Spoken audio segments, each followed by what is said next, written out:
आज हम लोग ह्यूमन फिजियोलॉजी का सेकेंड चैप्टर शुरू करेंगे। कल हम लोगों ने लाइव क्लासेस में जो प्रीवियस ईयर के कुछ इंपॉर्टेंट क्वेश्चन थे उसको हम लोगों ने डिस्कस किया था और क्वेश्चन आने की पॉसिबिलिटी क्या क्या हो सकती है, कैसे कैसे क्वेश्चन पूछा जा सकता है, उसको हम लोगों ने कल डिस्कस किया था। आज हम सेकेंड चैप्टर में चलते हैं जिसका नाम है breathing and exchange of gases. इसमें हम लोग देखेंगे पूरा कि कैसे ब्रीदिंग काम करता है,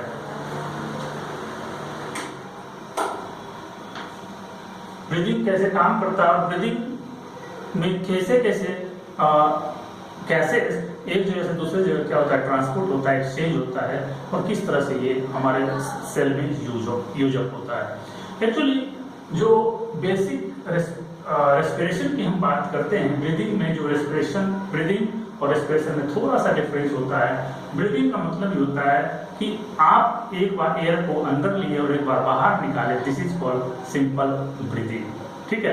लेकिन रेस्पिरेशन में आप अंदर लिए, फिर अंदर जाके वो ट्रांसपोर्ट जाके फिर सेल के लेवल पे गया और सेल के लेवल पे जाके वो किस तरह से काम किया, that is called the respiration. तो सिंपल अगर ब्रीदिंग की बात करें तो इंस्पिरेशन यानी एक single inspiration and single expiration is called breathing, okay. And respiration में क्या होता है कि respiration it is the exchange of gases, वो गैसेस होगा O2 एंड CO2।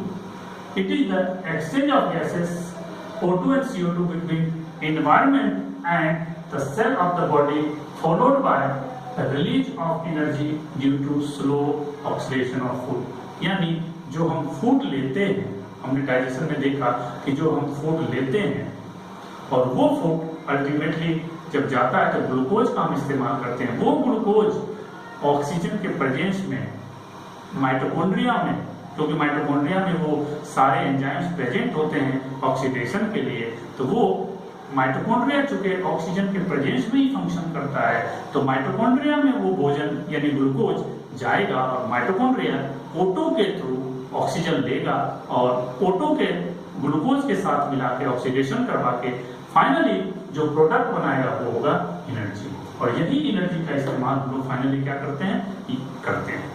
अगर ये एनर्जी नहीं मिलेगा तो हम सर्वाइव ही नहीं कर पाएंगे। यानी कह सकते हैं कि रेस्पिरेशन ही वो प्रोसेस है जिसमें एनर्जी रिलीज होता है in the form of ATP और उस ATP का इस्तेमाल हम अपने सर्वाइवल के लिए करते हैं। यानी हमारे बॉडी में जितने भी मेटाबॉलिक प्रोसेस होते हैं, जितना भी, वो सबको एनर्जी चाहिए, अदरवाइज वो मेटाबॉलिक प्रोसेस नहीं होगा, ओके। तो हम बात करें रेस्पिरेशन की, तो रेस्पिरेशन दो तरह के होते हैं, टू टाइप्स ऑफ रेस्पिरेशन।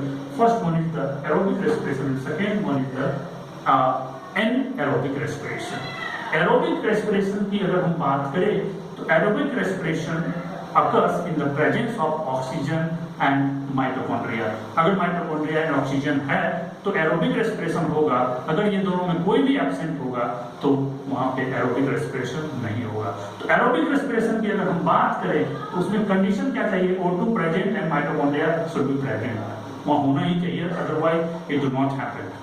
यानी एरोबिक रेस्पिरेशन का जो कंडीशन है O2 and mitochondria will be present और प्रोडक्ट जो बनेगा आफ्टर ऑक्सीडेशन ऑफ ग्लूकोज, जो प्रोडक्ट बनेगा वो ATP, H2O, O2, H2O and क्या बनेगा, CO2। क्या बनेगा, CO2।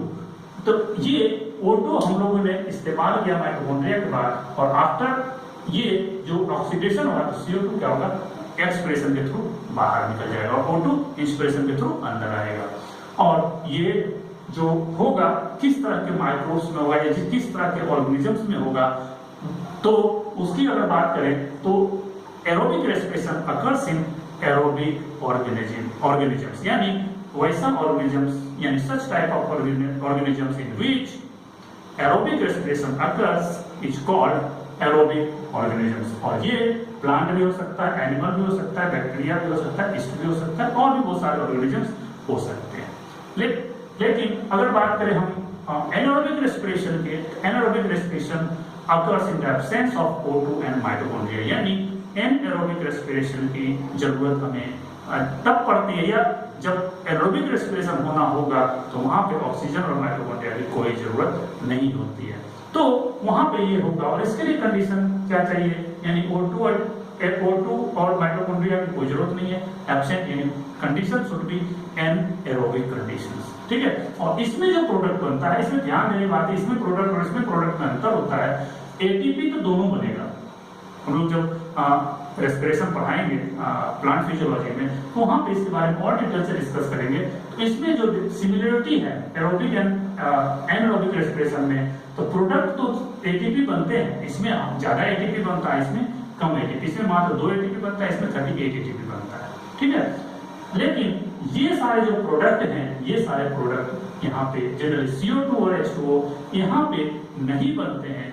तो ये प्लांट के केस में ये इथेनॉल बनता है, इथेनॉल को क्या बोलते हैं, इथाइल अल्कोहल बोलते हैं, और ये प्लांट में बनेगा। और लैक्टिक एसिड, ये इथेनॉल 2 कार्बन का कंपाउंड होता है, और क्या होता है, CO2 यहाँ से रिलीज हो जाता है, ठीक है। और लैक्टिक एसिड ये 3 कार्बन का कंपाउंड है, और यहाँ पे लैक्टिक एसिड बनता है, ठीक है। तो ये ध्यान देने वाली बात है कि लैक्टिक एसिड एनिमल्स में बनते हैं एनारोबिक रेस्पिरेशन के थ्रू अगर होगा तो, और अगर प्लांट में एनारोबिक रेस्पिरेशन होगा तो वो इथेनॉल बनाएगा, इसी को इथाइल अल्कोहल बोलते हैं, ओके। अब ये कहाँ होगा anaerobic respiration? Anaerobic respiration anaerobic organisms में होता है। क्या होता है? एनएरोबिक ऑर्गेनिजम्स में, और उसमें बैक्टीरिया, पेस्ट, इंडोपारासाइट जो हमारे अंदर सर्वाइव करते हैं उसको इंडोपारासाइट बोलते हैं, या किसी भी ऑर्गेनिजम्स के अंदर सर्वाइव करे उसको इंडोपारासाइट बोलते हैं, बॉडी के अंदर। मैच्योर मेमेलियन आरबीसी, हमारा जो आरबीसी मैच्योर होता है, जो ऑक्सीजन कैरी करता है, उसमें कोई ऑर्गेनेल नहीं होता है, स्पेशली माइटोकॉन्ड्रिया नहीं होता है, न्यूक्लियस नहीं होता है। तो वो क्या होता है, वो एरोबिक रेस्पिरेशन नहीं कर सकता है। तो सर्वाइवल के लिए जो उसको काम करना है, हीमोग्लोबिन या ऑक्सीजन CO2 को कैरी करना है, बहुत सारे न्यूट्रिएंट्स को कैरी करना है, तो उसके लिए क्या चाहिए, इसको एनर्जी चाहिए। तो ये जो आरबीसी है, ये एनर्जी कैसे लेगा? एनारोबिक रेस्पिरेशन के थ्रू लगेगा, क्योंकि इसमें सारे ऑर्गेनेल खत्म हो जाते हैं, माइटोकॉन्ड्रिया रहेगा नहीं, तो एरोबिक रेस्पिरेशन कैसे होगा, ठीक है। तो कुछ हमारे जो स्केलेटल मसल्स है, हमारे स्केलेटल मसल्स में भी एनारोबिक रेस्पिरेशन होते हैं।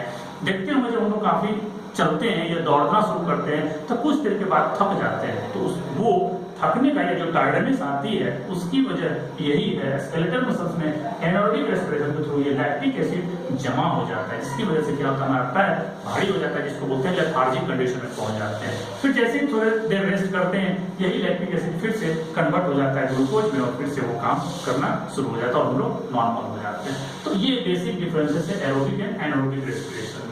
तो अब अगर बात करें, मेनली हम एरोबिक रेस्पिरेशन की अगर बात करें, तो एरोबिक रेस्पिरेशन जो एनिमल में होगा, वो एनिमल की हम बात करें, प्लांट की बात करेंगे, तो यहाँ पे हम लोग एनिमल स्पेशली ह्यूमन बीइंग्स की बात करेंगे, ठीक है।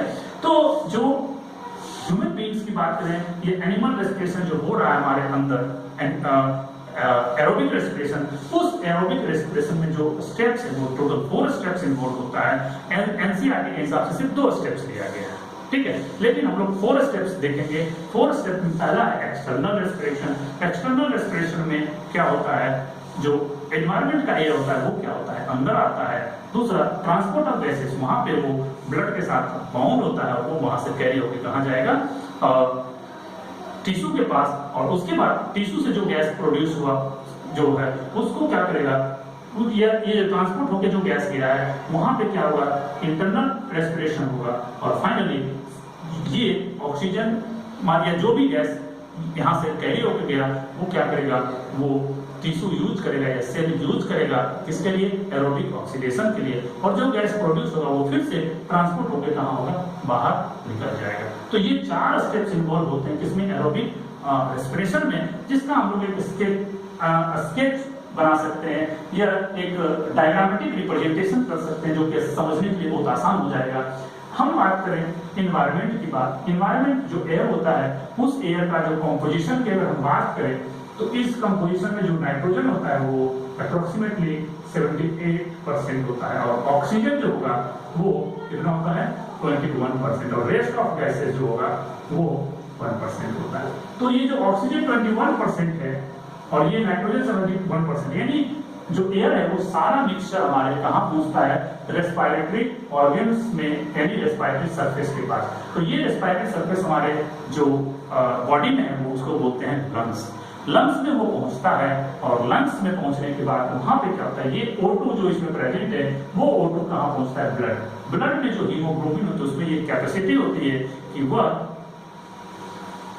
ऑक्सीजन को बाइंड कर सके। एक हीमोग्लोबिन 4 ऑक्सीजन को बाइंड कर सकता है, जिसको हम लोग सर्कुलेशन में हम लोग स्टडी करेंगे डिटेल में।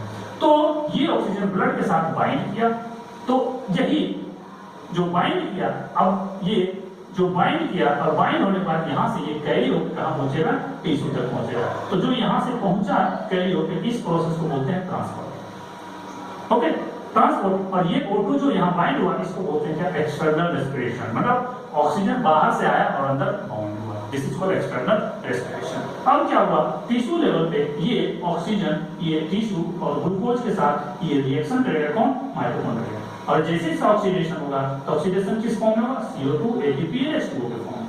तो CO2 अब क्या होगा, यहाँ चूंकि कॉन्सेंट्रेशन ज्यादा हो जाता है और यहाँ पे कॉन्सेंट्रेशन कम होता है, यहाँ पे CO2 डिफ्यूज होकर कहाँ आ जाएगा, ब्लड में। और यही हीमोग्लोबिन कैरी करता है, CO2 को भी कैरी करता है और वो कैरी करते हुए कहाँ पहुंचेगा, ये भी कैरी करते हुए कहाँ पहुंचेगा, यहाँ पे। और यहाँ पे ये क्या होगा, एक्सचेंज के थ्रू बाहर निकल जाएगा CO2। तो यहाँ पे O2 और CO2 को, O2 को टिश्यू तक और टिश्यू से CO2 को कैरी करना ही ट्रांसपोर्ट कहलाता है। O2 का अंदर आना इन्वायरमेंट से और CO2 का अंदर से इन्वायरमेंट में जाना क्या कहलाता है, एक्सटर्नल रेस्पिरेशन। और ये ऑक्सीजन का यहाँ पे टिश्यू में जाना और टिश्यू से CO2 का निकलना, that is called internal respiration. और ये जो टिश्यू में हो रहा है, this is called the cellular respiration. तो ये 4 टाइप का जो मेन है, ये 4 स्टेप्स इन्वॉल्व होते हैं रेस्पिरेशन में। और चूंकि एनसीईआरटी में फर्स्ट को एक्सटर्नल रेस्पिरेशन बोला गया है और थर्ड एंड फोर्थ को इंटरनल रेस्पिरेशन बोला गया है। सेकेंड पार्ट ट्रांसपोर्ट के बारे में उसने चर्चा भी नहीं किया है, यानी उसको एक्सटर्नल रेस्पिरेशन और इस दोनों प्रोसेस को क्या बोल दिया गया, इंटरनल रेस्पिरेशन। तो ये बेसिक प्रोसेस रेस्पिरेशन में इन्वॉल्व होते हैं और इसके बेसिस पे ऑक्सीजन का कैरी टिश्यू तक होता है और CO2 टिश्यू से क्या होता है, एनवायरनमेंट में आके रिलीज हो जाता है।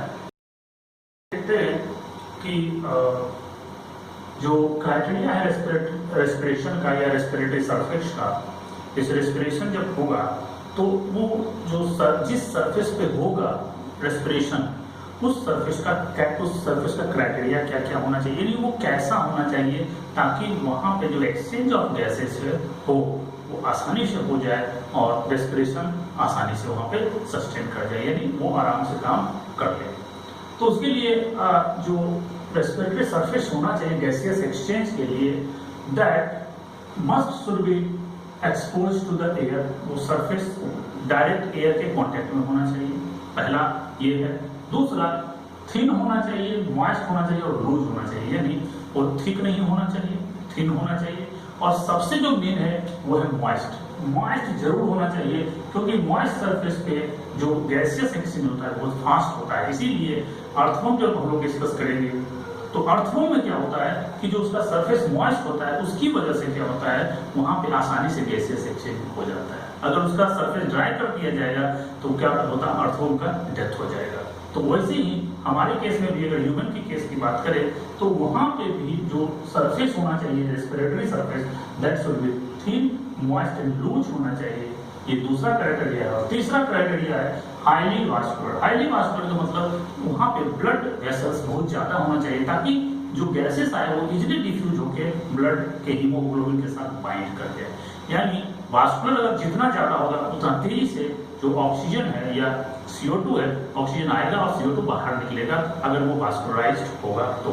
और चौथा जो सबसे ये भी इंपॉर्टेंट एक है, डिवॉइड ऑफ एक्सोस्केलेटन, यानी उसकी कवरिंग, एक्सोस्केलेटन क्या है जो आउटर सरफेस को कवर करता है, वो एक्सोस्केलेटन वहां पे नहीं होना चाहिए, नहीं तो वहां पे गैसियस एक्सचेंज आसानी से नहीं होगा। तो ये चारों इंपॉर्टेंट पॉइंट है जो कि ये डिसाइड करता है कि कोई भी रेस्पिरेटरी सरफेस कैसा होना चाहिए ताकि वहां पे रेस्पिरेशन या गैसियस एक्सचेंज आसानी से हो जाए। ओके, तो अब बात हम करते हैं ब्रीदिंग या वेंटिलेशन की। ब्रीदिंग भी वही है, उसी का दूसरा टर्म हम इस्तेमाल करते हैं वेंटिलेशन। वेंटिलेशन मतलब सिंपल होता है एक्सचेंज ऑफ एयर। ठीक है। जैसे हम लोग घर में देखते हैं छोटा सा ऊपर में जगह छोड़ दिया जाता है, क्या होगा कि जो CO2 है थोड़ा सा वार्म होता है, गर्म होकर ऊपर से निकल जाएगा और खिड़की के थ्रू क्या आ जाएगा, ऑक्सीजन आ जाएगा। तो ये घर में भी उसी तरह से डिजाइन किया जाता है। तो इसीलिए इसका नाम दिया गया ब्रीदिंग या वेंटिलेशन। और इस ब्रीदिंग में 2 टर्म इस्तेमाल होते हैं। पहला टर्म होते हैं इंस्पिरेशन, इसी को बोलते हैं इनहेलेशन। इंस्पिरेशन मतलब एयर का अंदर लेना, इंस्पिरेशन या इनहेलेशन दोनों सेम टर्म है। और जो आफ्टर जो वो कंप्लीट ऑक्सीडेशन के बाद जो CO2 बाहर निकलेगा, उसमें ऐसा नहीं उसमें ऑक्सीजन नहीं होगा, लेकिन उसमें CO2 का कॉन्सेंट्रेशन ज्यादा होता है, तो इसीलिए उसका दिया गया नाम एक्सप्रेशन। यानी इंस्पिरेशन मतलब एयर अंदर लेना और एक्सप्रेशन मतलब बाहर निकालना। तो एक्सप्रेशन का ही दूसरा नाम है क्या, एक्सहेलेशन। एक्सहेलेशन और इनहेलेशन। तो हम बात करें इंस्पिरेशन की, इनटेक ऑफ फ्रेश एयर यानी उसमें जो है O2 ज्यादा होगा, more O2 from external environment to respiratory surface is called inspiration या इनहेलेशन। और जो हम एक्सप्रेशन करेंगे, एक्सहेलेशन करेंगे, उसमें एक्सपर्शन ऑफ यूज्ड एयर यानी जो यूज्ड एयर होगा उसमें CO2 ज्यादा होगा from respiratory organs to external environment, that is called exhalation. ये ब्रीदिंग का डेफिनेशन है। और ब्रीदिंग में जो दोनों प्रोसेस इन्वॉल्व होते हैं, उस दोनों प्रोसेस का डिस्क्रिप्शन यही है। अब हम डायरेक्ट आ जाते हैं रेस्पिरेटरी सिस्टम ऑफ ह्यूमन, ये पढ़ना होता है। ऐसे रेस्पिरेटरी सिस्टम ऑफ फ्रॉग पहले पढ़ा पहले सिलेबस में था, रेस्पिरेटरी सिस्टम ऑफ रैबिट भी पढ़ना होता था, लेकिन अब सिलेबस से वो हट गया है।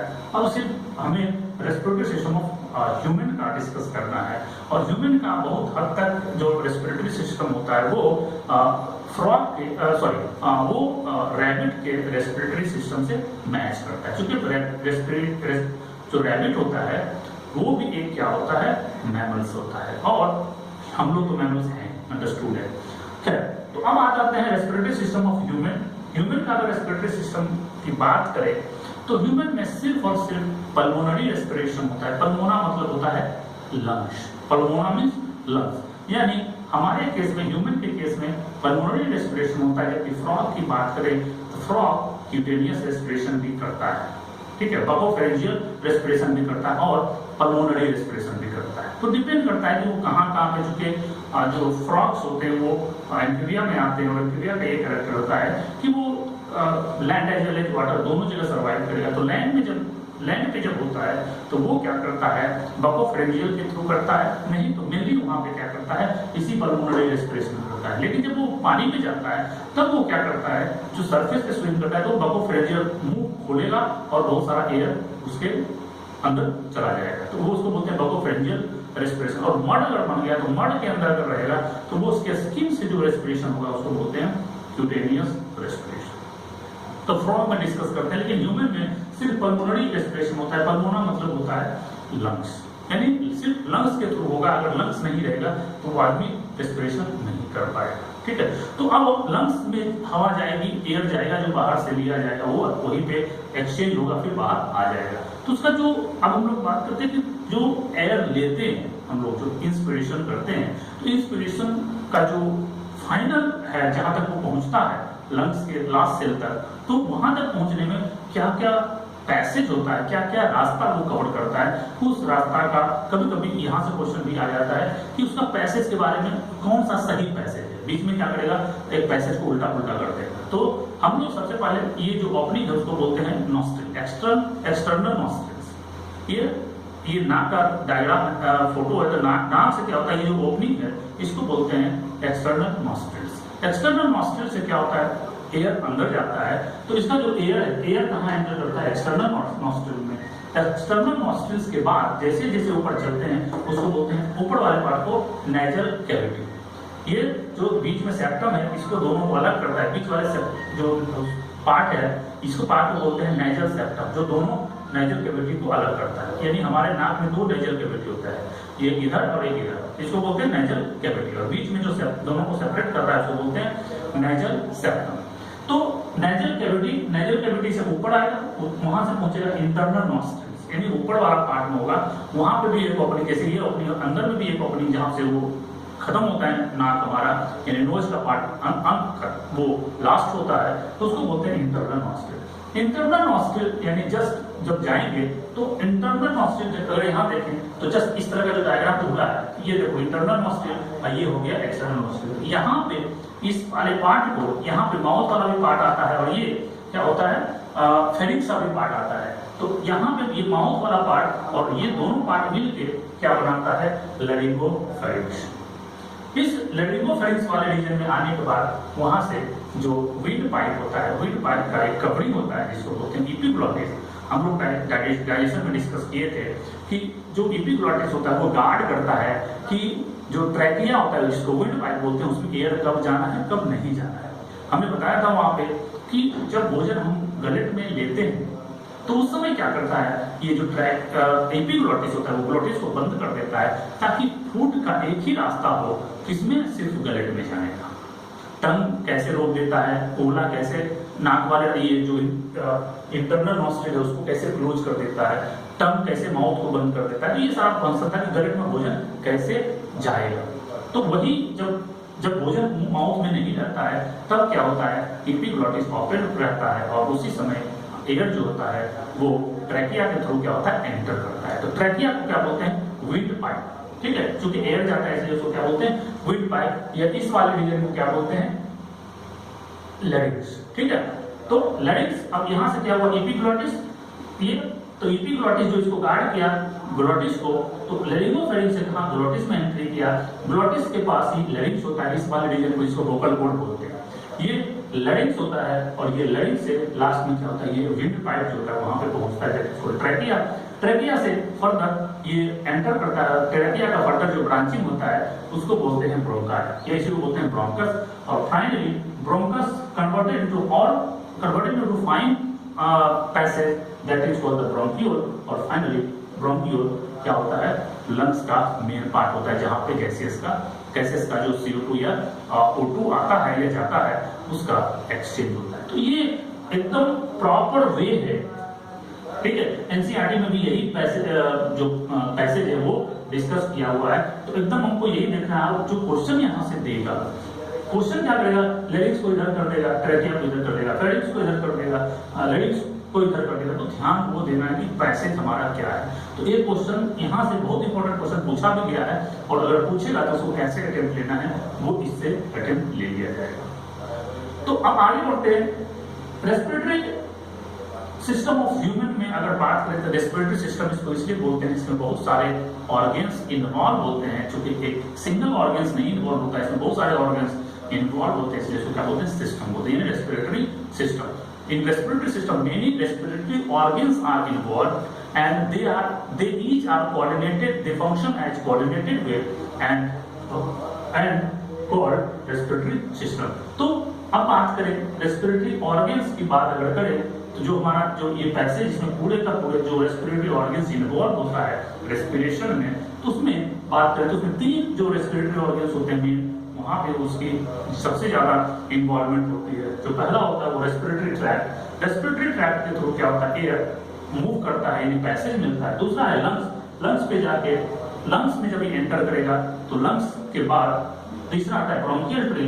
ब्रोंकियल ट्री क्या होता है, सरफेस एरिया बढ़ा देता है, और सरफेस एरिया बढ़ाने की वजह से एयर का जो है एक्सचेंज, यानी वहां पे आसानी हो जाती है, और आसानी से O2 अंदर जाएगा और CO2 का एक्सचेंज होगा, बाहर आ जाएगा, वो लंग्स फिर से सेम बाय सेम पैसेज होते हुए क्या होगा, नॉस्ट्रिल से बाहर निकल जाएगा। तो ये चीजें चलती रहती है। अब हम एक एक करके अगर बात करें, डिस्कस करें, यानी रेस्पिरेटरी ट्रैक्ट, लंग्स और ब्रोंकियल ट्री हम लोग एक एक करके डिस्कस करेंगे। तो पहला है रेस्पिरेटरी ट्रैक्ट। रेस्पिरेटरी ट्रैक्ट की अगर बात करें तो रेस्पिरेटरी ट्रैक्ट को 2 पार्ट में बांटा गया है, upper respiratory tract and lower respiratory tract. 2 part में ये, ठीक है। तो अपर एंड लोअर रेस्पिरेटरी ट्रैक्ट की अगर बात करें तो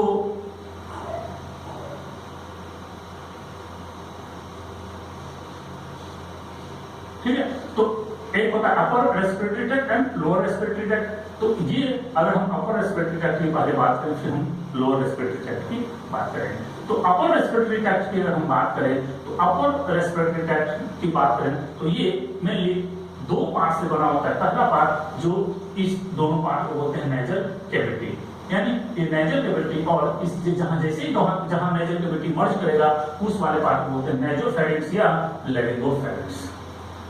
इस वाले पार्ट में जाएगा तो ये दो पार्ट होता है अपर रेस्पिरेटरी ट्रैक्ट का और लोअर रेस्पिरेटरी ट्रैक्ट में हम लोग डिस्कस करेंगे बात है। तो पहले अपर रेस्पिरेटरी ट्रैक्ट की बात कर लें। नेजल कैविटी और नेजो लेरिंगोफैरिंक्स, नेजो एंड लेरिंगोफैरिंक्स ये क्या करता है, अपर रेस्पिरेटरी पार्ट को बनाता है।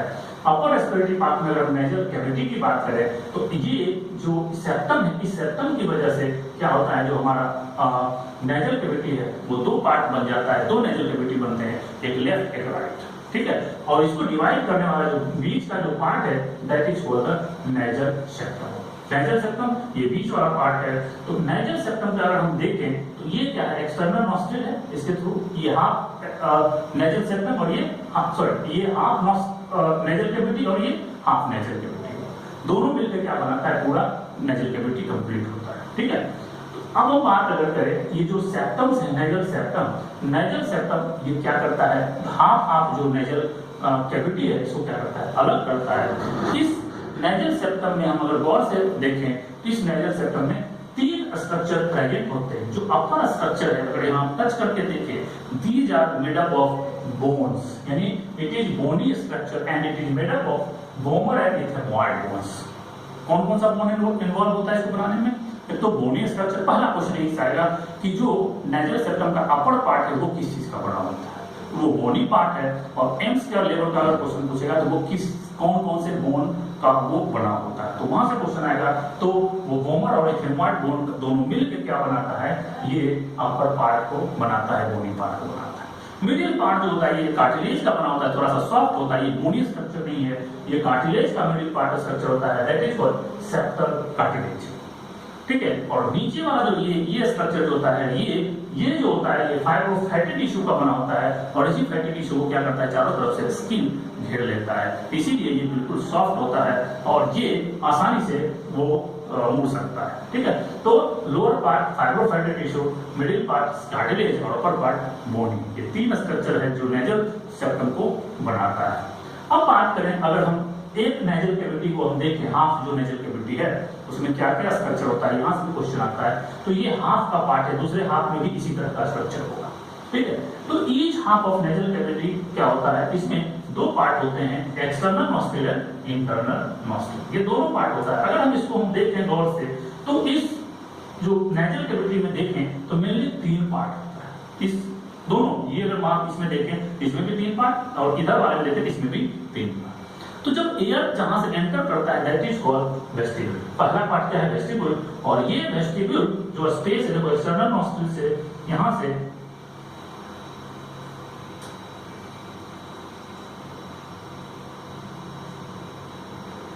ये जो एक्सटर्नल नॉस्ट्रिल से यहां से लेके और यहां तक जो ये स्वेल किया हुआ ये वाला पार्ट जो स्वेल करता है, ये जो फैल सकता है, इस वाले पार्ट को बोलते हैं क्या, वेस्टिब्यूल। ये वेस्टिब्यूल के अंदर बहुत सारा क्या होता है, ये हेयर का लाइनिंग होता है जो टेक्टाइल मतलब मूवेबल होता है, और ये क्या करता है, डस्ट पार्टिकल को यही पिक करता है। इसके अलावा यहीं पे बहुत सारे sweat and sebaceous gland present होता है जो सिक्रीशन करता है, ताकि कोई भी डस्ट पार्टिकल अगर आए, कोई भी माइक्रोब्स आए, उसको क्या करे, वो ट्रैप कर ले। और चूंकि इस स्वेट में बहुत सारे लाइसोजाइम एंजाइम्स होते हैं, वो लाइसोजाइम्स क्या करता है, उस माइक्रोब्स को किल करता है। यानी यहीं पे जो एयर आया उस एयर में माइक्रोब्स है या कुछ भी है, डस्ट पार्टिकल है, ये हेयर क्या करेगा, उसको फिल्टर कर लेगा, और जो ये स्वेट और सीबेशियस ग्लैंड करेगा क्या, तो स्वेट ग्लैंड तो जो उसमें प्रेजेंट होता है क्या, लाइसोजाइम्स, वो माइक्रोब्स को किल करेगा, और सीबेशियस ग्लैंड क्या करेगा, उसको पिक करके स्टिक कर जाएगा, यानी इसमें जो कुछ माइक्रोब्स होंगे वो इसमें चिपक जाएंगे। तो इसका फंक्शन, वेस्टिब्यूल का फंक्शन एंड ये स्ट्रक्चर हम लोगों ने देखा। वेस्टिब्यूल से जस्ट अपर मूव करते हैं अपर पार्ट की तरफ, that is called respiratory regions. ये रेस्पिरेटरी रीजन्स क्या है, ये पूरे ये ट्रैक्ट का, ये पूरे नेजल कैविटी की बात अगर करें तो उसका 2/3 पार्ट ही बनाता है।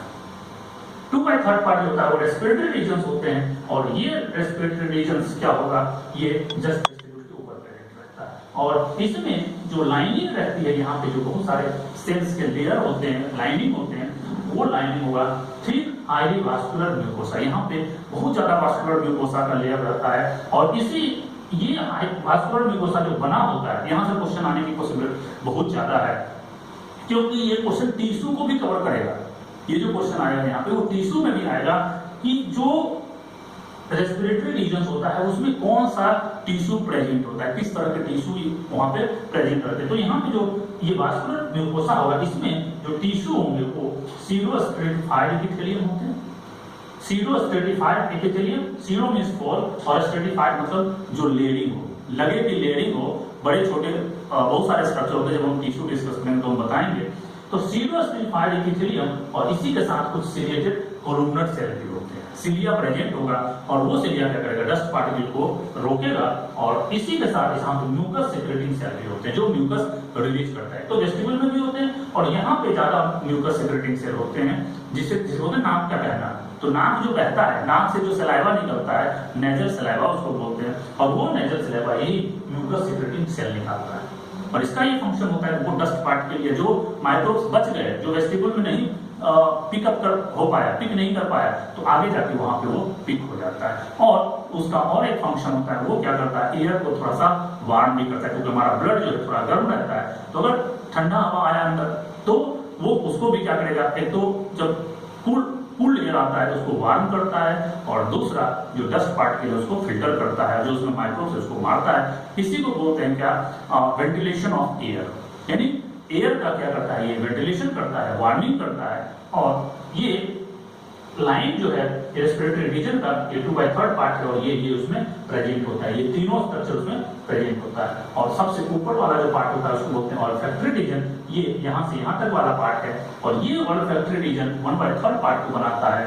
और ये जो लाइन होता है ये वास्कुलराइज्ड ऑल्फैक्टरी मसल म्यूकोसा होगा, काफी वास्कुलर होगा वहां पे, और ज्यादा ब्लड सप्लाई बहुत ज्यादा वहां होगी। दूसरा नॉन सिलिएटेड सेंसरी एपिथेलियम, यहाँ क्या था, सिलिएटेड था, लेकिन यहाँ पे क्या था, नॉन सिलिएटेड, सिलिया एब्सेंट होगा लेकिन सेंसरी एपिथेलियम होगा। सेंसरी मतलब यहीं से सिग्नल हमारे ब्रेन में जाता है और वहां पे ब्रेन में हम किसी भी चीज को का जो स्मेल कैसा होता है, इसको स्मेल सेंटर बोलते हैं, हमारे ब्रेन के सेरेब्रल हेमिस्फीयर पार्ट में प्रेजेंट होता है, वहां पे ये जाएगा। और सेरेब्रल हेमिस्फीयर में कुछ पार्ट होता है, कुछ पार्ट क्या होता है, ऑक्सीपिटल लोब में प्रेजेंट होता है पीछे साइड में। तो ये क्या करता है, ऑक्सीपिटल, या हम यूं कर सकते हैं हमारे ब्रेन वाले पार्ट में जो स्मेल सेंटर है, उस स्मेल सेंटर को ये क्या देगा, सिग्नल भेजेगा। वहीं से हमें ये सेंसेशन मिलता है किसी भी कहीं से भी किस तरह का स्मेल आ रहा है, उस स्मेल को हम लोग डिटेक्ट कर सकते हैं। तो ये नॉन सिलिएटेड सेंसरी एपिथेलियम है, क्योंकि ये स्मेल के लिए सेंसेशन देता है, इसलिए इसका नाम है स्नाइडेरियन मेम्ब्रेन। चूंकि इसका नाम एक स्पेशल नाम दिया गया स्नाइडेरियन मेम्ब्रेन, और स्नाइडेरियन मेम्ब्रेन हमारे नोज के ये ऑल्फैक्टरी रीजन, ऑल्फैक्शन मतलब होता है स्मेल, ऑल्फैक्शन मतलब स्मेल। तो ये चूंकि स्मेल के लिए रिस्पॉन्सिबल होता है और इस मेम्ब्रेन को स्नाइडेरियन मेम्ब्रेन कह सकते हैं। और स्नाइडेरियन मेम्ब्रेन का जो फंक्शन होगा वो ऑल्फैक्शन या स्मेल के लिए रिस्पॉन्सिबल होगा। तो यहाँ से क्वेश्चन स्नाइडेरियन मेम्ब्रेन के बारे में पूछेगा, कहाँ प्रेजेंट होगा। तो ये हमारा नेजल कैविटी का ये मेन डायग्राम है और इससे रिलेटेड क्वेश्चन कुछ क्वेश्चन आए हुए भी हैं, और आप अगर कोई सेट बनाते हैं तो वहां भी यहाँ से क्वेश्चन काफी मिल जाएंगे।